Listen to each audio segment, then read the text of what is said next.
凌晨1点50分，加拉加斯没有任何即将被写进历史的预兆。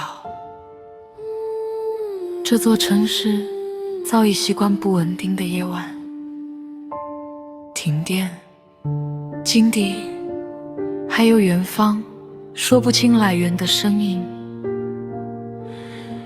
人们学会分辨哪些声响值得起身，哪些只需要翻身。第一声爆炸并没有名字，它很低很短，像是从城市底部传来。第二声随即出现，距离更近了一些。几分钟内，手机荧幕在黑暗中亮起，不是因为讯息，而是因为电力断续恢复。有人打开窗户，看见远方天空被短暂照亮，然后迅速归于黑暗。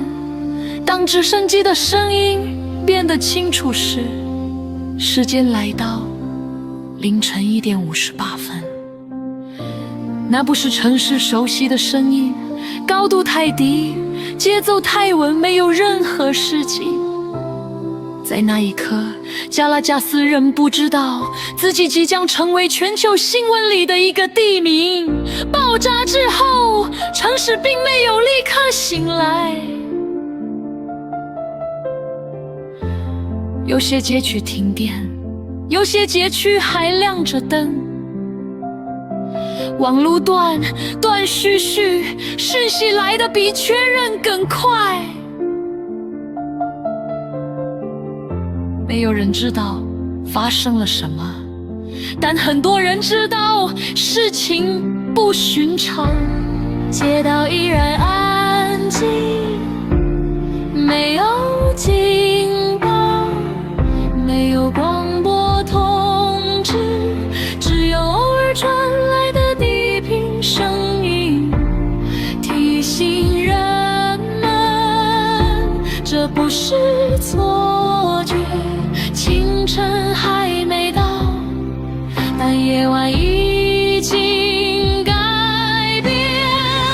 有人开始打电话，有人开始等电话，有些人穿好衣服却不知道要去哪里。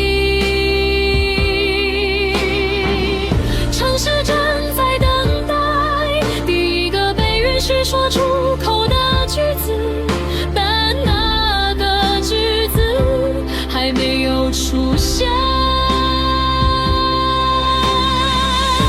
在官方语言抵达之前，加拉加斯只能用沉默暂时理解这个夜晚。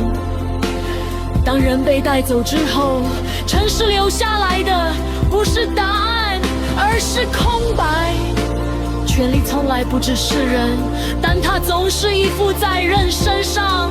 当那个人消失，整个系统会先停顿。电话开始响起，却不知道该向谁倾诉。文件还在桌上，但只是不再明确。街道没有庆祝，也没有全面的抗议，更多的是观望，一种长期生活在不确定中养成的本能。